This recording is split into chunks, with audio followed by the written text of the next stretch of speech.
네, 두 번째 강의는 통신 판매업을 여기서 영위할 때 있어서 가장 기본적으로 준수해야 될 사항에 대해서 말씀을 드리겠습니다. 크게 네 가지로 이제 제시할 수가 있는데요. 첫 번째는 통신 판매업 신고 의무, 그 다음에 두 번째는 정보 제공 의무, 세 번째는 조작 실수 방지 여기서 조치 의무, 네 번째는 제야 등의 공급 의무. 이 네 가지가 될 것이고요. 각각의 여기서 주제에 대해서 사례를 통해서 살펴보도록 하겠습니다. 첫 번째, 통신 판매업 신고 의무입니다. 사례를 보시게 되면 사업자 갑은 사이버몰을 개설하여 제야 등을 판매하였다.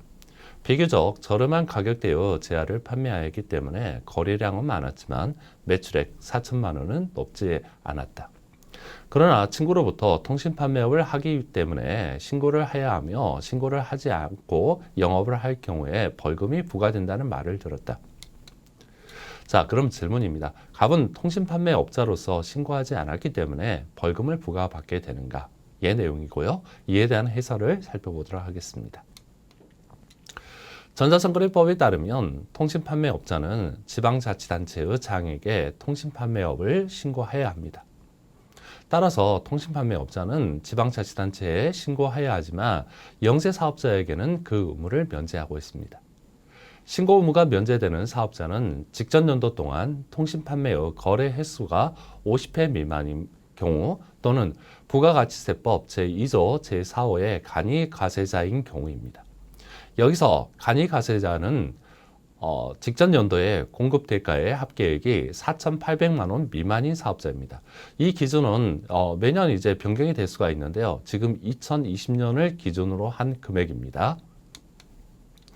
따라서 연간 거래량이 50회 미만이거나 거래액이 4,800만 원 미만인 경우에 통신 판매업을 신고할 필요가 없습니다. 즉 말하면 통신 판매업자로서 통신 판매업을 지금 계속 영위하고 있지만 여기서 그 거래 횟수 또는 해갖고 거래액이 일정 여기서 부분 미만으로 될 경우에 대해서 즉 50회 미만이거나 거래액이 4,800만 원 미만인 경우에 대해서는 통신 판매업자이지만 통신 판매업을 신고할 의무가 없게 됩니다.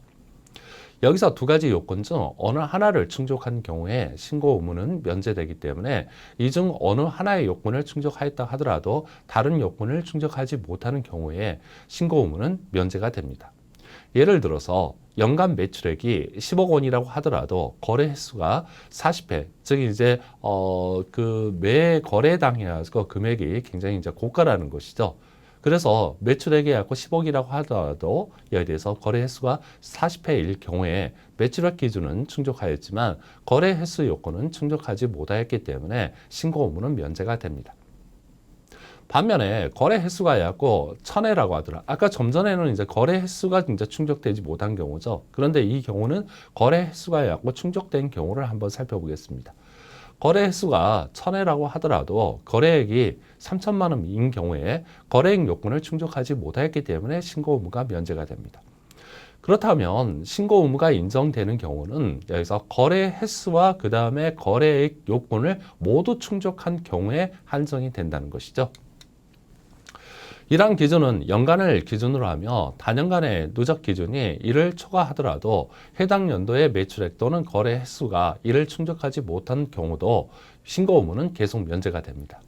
예를 들어 2020년 4월 1일에 영업을 시작하여 2020년에 거래 횟수가 20회이며 거래액이 1,500만이며 2021년 11월까지의 거래 횟수가 30회이며 거래액이 4천만 원인 경우에 이 사업자는 2021년 11월에 통신 판매업을 신고해야 하는가에 문제가 있어 누적 기준으로 한다면 2021년 12월 1일에 신고 의무가 발생한다고 할 수가 있겠죠. 즉 말하면 누적 기준으로 한다면 그 연간 기준이 아니라 여기에 대해서 관계없이 누적 기준으로 한다고 하면 지금 보게 되면 횟수는 50회가 될 것이고요. 여기에 대해서 금액은 여기에 대해서 거래액은 5,500만 원. 그러면 4,800만 원을 내고 여기서 이상이 되기 때문에 신고 의무가 발생한다라고 볼 수가 있는데요. 그러나 이 기준의 충족 여부는 해당 연도별로 산정하기 때문에 2020년의 거래 실적이 2021년 거래 실적은 별개로 이제 계산이 됩니다. 따라서 2020년 거래 실적은 이 기준을 충족하지 못했기 때문에 신고 의무가 발생하지 않으며 2021년 11월까지 거래 실적 역시 이 기준을 충족하지 못하였습니다. 그 결과 2021년 12월에 신고 의무는 발생하지 않게 됩니다. 다만 2021년 12월 이후 거래 횟수가 20회 이상이고 거래액이 800만 원 이상이 되는 순간 그때는 여기서 50회와 그 다음에 거래액이 4,800만 원이란 두 가지 요건을 모두 충족하기 때문에 그때 신고 의무가 발생한다라고 볼 수가 있게 됩니다. 관련 법령의 내용입니다. 제12조 통신판매업자의 신고 등 제1항 통신판매업자는 대통령령으로 정하는 바에 따라 다음 각호의 사항을 공정거래위원회 또는 특별자치시장, 특별자치도지사, 시장, 군수, 구청장에게 신고해야 한다. 다만 통신판매의 거래 횟수, 거래 규모 등이 공정거래위원회가 고시로 정하는 기준 이하인 경우에는 그러하지 아니하다. 제2조 통신판매업 신고 면제 기준 제1항 다음 각호의 어느 하나에 해당하는 통신판매업자는 법 제12조 제1항에 따른 통신판매업 신고를 아니할 수 있다. 제1호 직전 연도 동안 통신판매의 거래 횟수가 50회 미만인 경우 제2호 부가가치세법 제2조 제4호의 간이가세자인 경우 제2항 청약철에 들은 경우에는 제1항의 통신판매의 거래 횟수에 산입하지 아니한다. 부가가치세법입니다. 제2조 이 법에서 사용하는 용어의 뜻은 다음과 같다. 제4호 간이가세자란 제61조 제1항에 따라 직전 연도의 공급 대가의 합계액이 대통령령으로 정하는 금액에 미달하는 사업자로서 제7장에 따라 간편한 절차로 부가가치세를 신고 납부하는 개인 사업자를 말한다. 부가가치세법 시행령 제109조 간이가세의 적용 범위 제1항 법 제61조 제1항 본문 및 제62조 제1항에서 대통령령으로 정하는 금액이란 4,800만 원을 말한다. 자, 그러면 이제 사례 해결입니다. 사례에서 갑의 매출액은 여기서 4천만 원입니다. 따라서 신고 의무 면제 기준인 하나인 매출액 기준, 즉 4,800만 원 여기서 미만인 경우에 대해서는 신고 의무가 면제가 되었었죠. 따라서 매출액 기준을 충족하지 못하였기 때문에 신고 의무는 발생하지 않는다. 여기에서 신고 의무의 발생 여부에 대한 거래 횟수는 중요하지 않습니다. 즉 말하면 매출액 기준을 내갖고 충족을 못했기 때문에 거래 횟수가 50회를 내갖고 넘는다고 하더라도 어떻게 됩니까? 여기에 대해서는 관계가 없게 됩니다. 즉 양자 요건을 모두 충족한 경우에 한해 신고 의무가 발생하기 때문에 양 요건 중 어느 하나만을 충족하지 못한 경우에 신고 의무는 발생하지 않게 됩니다. 따라서 갑의 거래 횟수가 100회 이상이라고 하더라도 매출액 요건을 충족하지 못하였기 때문에 신고 의무는 발생하지 않게 됩니다. 자, 두 번째는 해갖고 정보 제공 의무에 관한 사례입니다. 사례의 내용을 보도록 하겠습니다. 소비자 갑은 사업자 을이 운영하는 사이버몰에서 A 상품을 구입하였다. 구입 시 사이버몰에서는 소비자가 청약을 철회할 경우에 그 반환에 소요되는 비용은 사업자가 부담한다고 표시되어 있었다. 계약 체결 후 사업자는 계약서를 상품과 함께 배송하였으며 그 계약서에는 소비자의 구매의사 변경 시 반품 비용은 전자상거래법에 따라 소비자가 부담한다고 기재되어 있었다. 이후 갑은 청약을 철회하고 착불로 상품을 반환하였다. 이에 을은 소비자가 지급한 대급 중 반환 비용을 제외한 나머지 금액만을 환급하였다. 자, 그러면 질문입니다. 이 경우에 소비자는 공제한 반환 비용의 반환을 청구할 수 있는가? 지금 사례에서 보시게 되면 자, 지금 두 가지 이제 상이안에 가지고 내용이 있죠. 하나는 표시된 내용은 여기서 반환 비용은 사업자가 여기서 부담하겠다라고 되어 있는데 계약서에는 소비자가 부담한다고 되어 있죠. 따라서 사업자는 여기서 계약서의 내용에 따라서 그 반환의 비용, 그 택배 비용을 여기서 소비자에게 부과시켰습니다. 즉 대금을 환급함에 있어서 예에 대해서 택배 비용을 제외한 나머지 금액만 여기서 환급했다는 것이죠. 자, 이랬을 경우에 대해서 자, 소비자는 여기서 표시된 내용에 따라서 사업자가 부담해야 된다는 것을 이유로 그 공제했던 여기서 반환 비용을 반환 청구할 수가 있느냐, 이게 문제가 된다는 것이죠. 자, 이에 대한 해설입니다. 전자상거래는 비대면 거래이기 때문에 전자상거래법에서는 사업자에게 일정한 정보, 즉 신원에 관한 정보, 재화에 관한 정보, 그 다음에 거래 조건 등에 관한 정보를 소비자에게 미리 제공하여 소비자가 합리적인 선택을, 구매 의사를 결정할 수 있도록 하고 있습니다. 이러한 정보 중에 하나가 여기서 청약 철회 및 계약의 해제, 기한, 행사 방법 및 효과에 관한 사항입니다. 여기에서 효과는 재화의 반환 여부 및 대금의 환급 시기 등을 비롯하여 재화의 반환에 소요되는 비용의 부담 주체를 포함하게 됩니다. 문제는 소비자와 계약을 체결하기 위해 사이버몰에 표시한 거래 조건의 법적 성질입니다. 동법에서는 이를, 즉 표시 광고를 청약의 유인으로 인정을 하고 있고요. 그에 대한 여기서 소비자의 의사표시를 청약으로 인정하고 있습니다. 즉 청약의 유인이라 함은 상대방의 청약을 유인하기 위한 것을 말하며 이는 계약을 구성하는 청약에 해당하지 않습니다. 따라서 청약의 유인에 해당하는 광고 또는 표시 내용은 추후 당사자가 계약 체결 시에 이에 대한 합의를 하지 않는 이상 계약의 내용이 되지 않게 됩니다. 만일 표시 광고된 내용을 계약의 내용으로 하고자 할 경우에는 반드시 이를 계약의 내용으로 한다는 합의가 있어야 한다는 것이죠. 따라서 표시 광고된 내용과 다르게 계약서에 기재된 내용은 표시 광고된 내용과 계약서에 기재된 내용 중 후자가 계약의 내용이 됩니다. 다만 그 내용이 강행복귀를 위반하거나 약관인 경우에 불공정하지 않아야 된다는 전제가 있습니다. 그러나 전자상거래법에서는 소비자에게 표시 광고한 그리고 고지한 거래 조건을 시인일을 지켜 성실하게 이행할 의무를 통신판매업자에게 부과하고 있습니다. 이는 행정규제의 대상일 뿐만 아니라 사법적 효력을 갖는 규정이라고 볼 수가 있게 됩니다. 그 결과 표시 광고된 내용보다 소비자에게 불리한 내용으로 변경하여 계약을 체결한 경우에 그 변경된 내용이 법에서 정한 내용이라고 하더라도 표시 광고한 내용에 따라 계약 내용은 결정되며 계약서에 기재된 내용은 계약 내용이 되지 못하게 됩니다. 사업자는 표시 광고된 내용에 따라 자신의 권리의 의무를 이행하여야 하며 이를 변경하여 계약서에 다르게 정하였다 하더라도 그 내용이 소비자에게 불리한 경우에 대해서는 여기서 무효가 됩니다. 즉 표시 광고된 내용하고 계약서에 기재된 내용 중에서 표시 광고된 내용보다 계약서에 기재된 내용이 소비자에게 불리했을 경우에 대해서는 여기서 무효라는 것이죠. 그러면 표시 광고된 내용이 계약의 내용이 된다는 것을 의미하게 됩니다.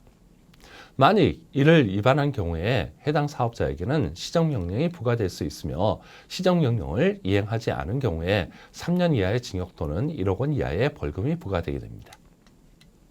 자, 관련 법령의 내용을 살펴보도록 하겠습니다. 제13조 신원 및 거래 조건에 대한 정보의 제공.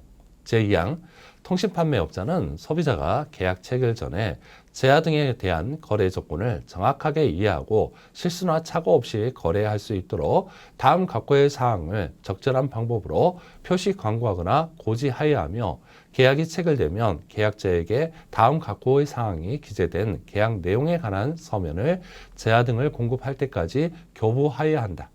다만 계약자의 권리를 침해하지 아니하는 범위에서 대통령령으로 정하는 사유가 있는 경우에는 계약자를 가름하여 재화 등을 공급받는 자에게 계약 내용에 관한 서면을 교부할 수가 있다. 제1호 재화 등의 공급자 및 판매자의 상호, 대표자의 성명, 주소 및 전화번호 등. 제2호 재화 등의 명칭, 종류, 내용.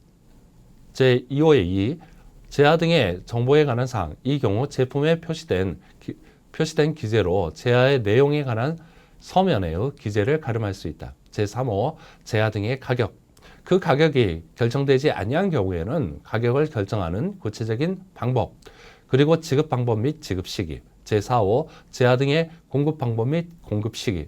제5호 청약의 철회 및 계약의 해제의 기한, 행사 방법 및 효과에 관한 사항. 그래서 여기에 보시게 되면 이 사례와 관련된 내용은 제5호에 관련된 내용이죠. 청약의 철회 및 계약의 해제의 기한, 여기서 행사 방법, 효과에 관한 사항이 여기에 해당하게 될 것입니다. 제6호 재화 등의 교환, 반품 보증과 그 대금 환급 및 환불의 지연에 따른 배상급 지급의 조건 및 절차.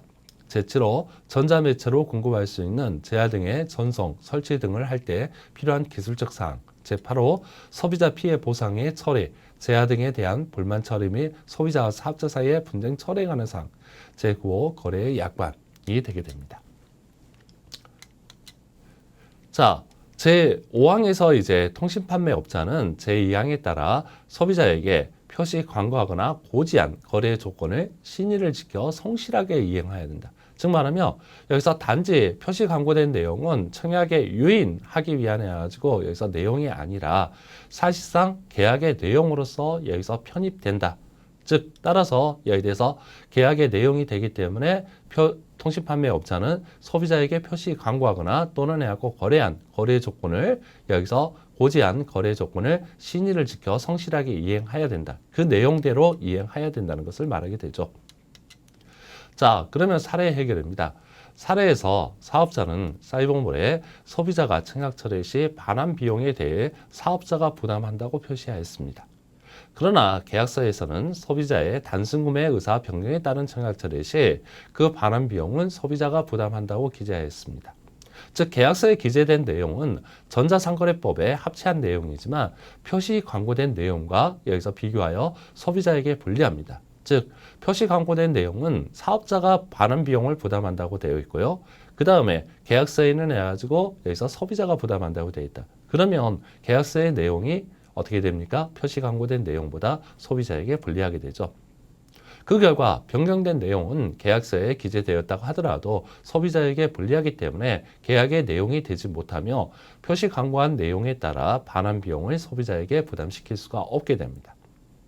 그 결과 사업자는 공제한 반환 비용을 소비자에게 환급해야 된다는 거죠. 즉 표시 광고된 내용이 바로 하고 계약의 내용이 되고 이와 상반되는 여기서 계약서에 기재된 내용은 어떻게 된다? 효력이 없게 되므로 그로 인해서 계약서를 기초로 해서 공제 비용을 반환 비용을 공제한 것은 해가지고 여기에 대해서 적법한 것이 아니라 위법한 것이기 때문에 이것은 그 비용은 소비자에게 환급하여야 합니다. 세 번째는 조작 실수 방지에 필요한 조치를 내가지고 강구할 의무입니다. 사례를 보도록 하겠습니다. 소비자 갑은 사업자 을이 운영하는 사이버몰에서 A 상품을 구입하였다. 그러나 갑이 구입하고자 하는 상품은 A가 아닌 B 제품이었으며 실수로 A를 선택한 것이다. 계약 체결 과정에서 을은 갑에게 주문 내용을 확인할 수 있는 화면을 제공하였지만 갑은 주문의 오류 내용을 확인하지 않고 주문 확인 버튼을 클릭하여 주문을 완료하였다. 이에 갑은 을에게 착오를 이유로 취소하고 대금의 환불을 요구하였지만 을은 이를 거부하였다. 자, 그러면 이제 질문입니다. 이 경우 갑은 이 계약을 착오를 이유로 취소할 수 있는가? 즉, 지금 주문 실수를 한 것이죠. 여기서 자 갑이 A 상품을 내고 여기서 구입하려고 하는 것이 아니라 을 B 상품을 여기서 구입하려고 한 것이고 여기서 자 그런데 어떻게 됩니까? 실수로 여기서 클릭 실수를 한 것입니다. A 상품을 내고 잘못 선택한 것이죠. 따라서 이 경우에 여기서 착오를 이유로 여기서 취소할 수 있는가의 문제가 될 것이고요.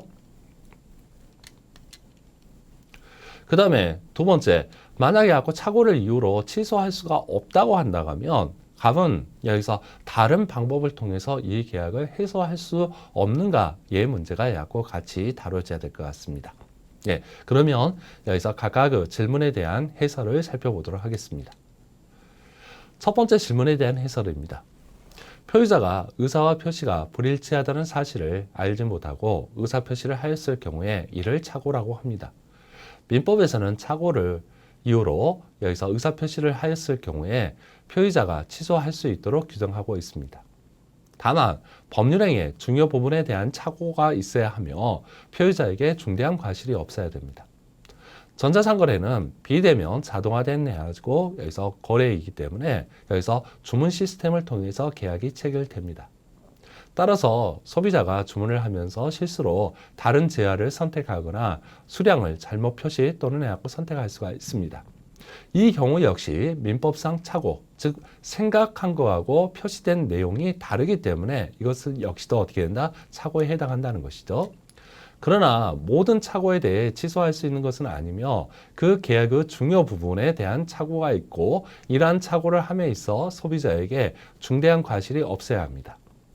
중대한 과실이라 함은 조금만 주의를 기울였다 한다면 그런 불일치, 즉 생각과 여기서 표시가 불일치하다는 사실을 알 수 있었음에도 불구하고 그러한 주의를 기울이지 않아 그 불일치를 알지 못한 것을 말하게 됩니다.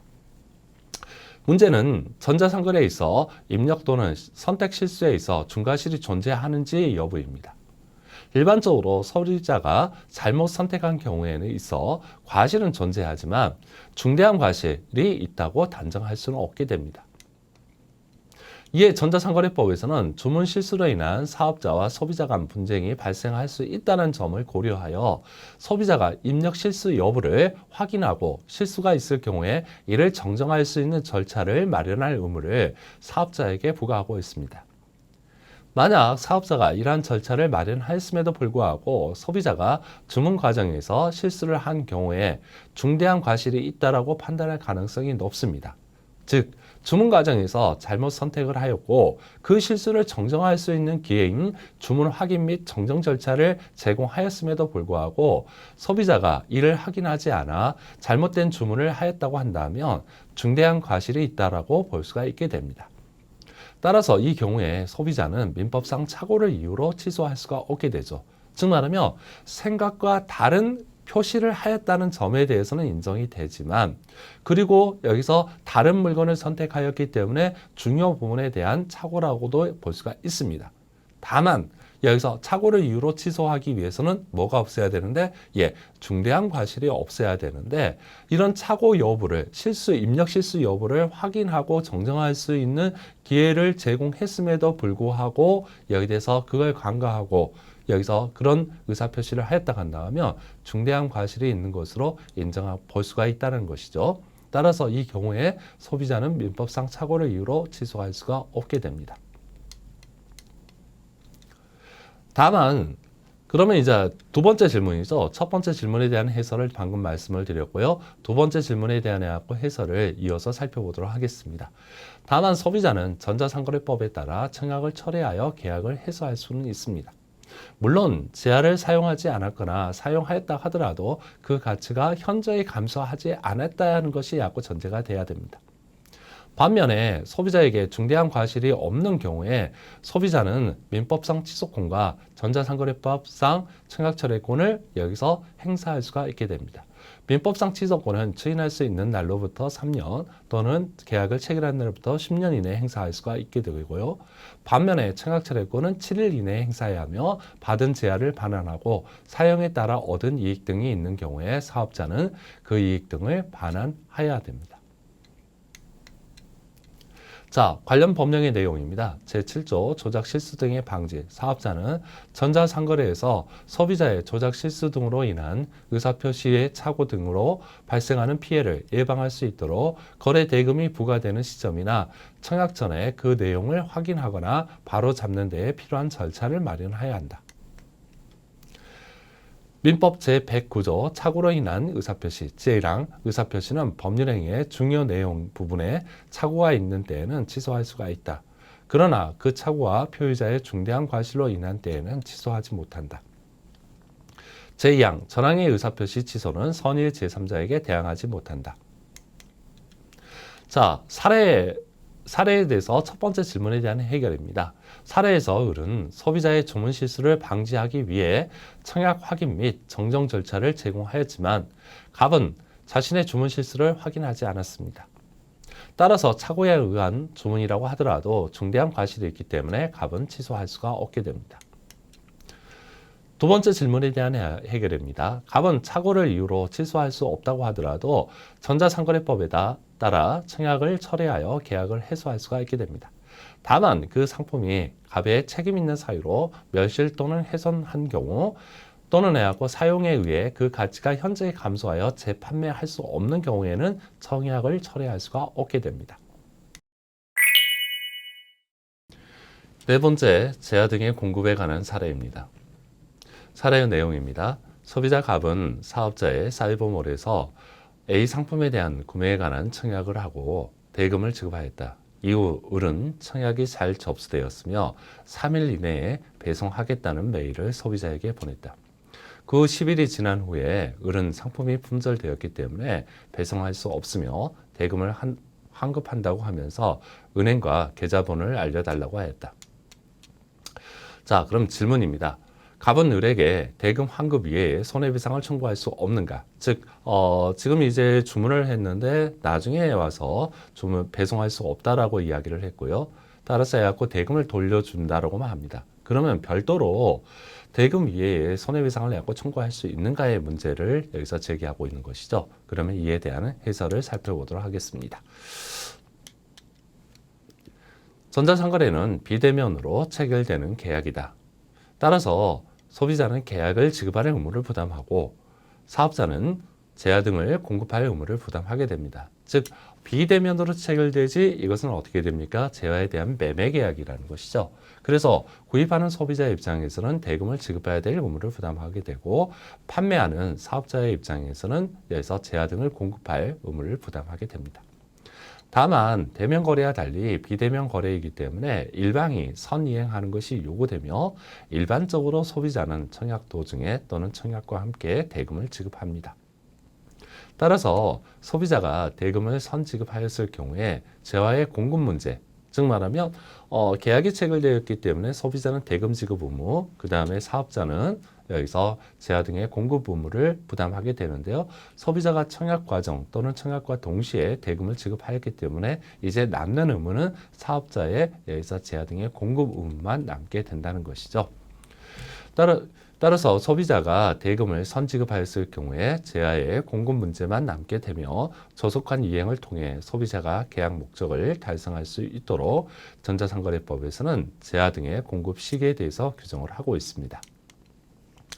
이는 소비자가 대금을 지급하였는지의 여부에 따라 상이하며 소비자가 대금을 먼저 지급한 경우에 사업자는 대금을 받은 날로부터 3영업일 이내에 제야 등의 공급에 필요한 조치를 취해야 합니다.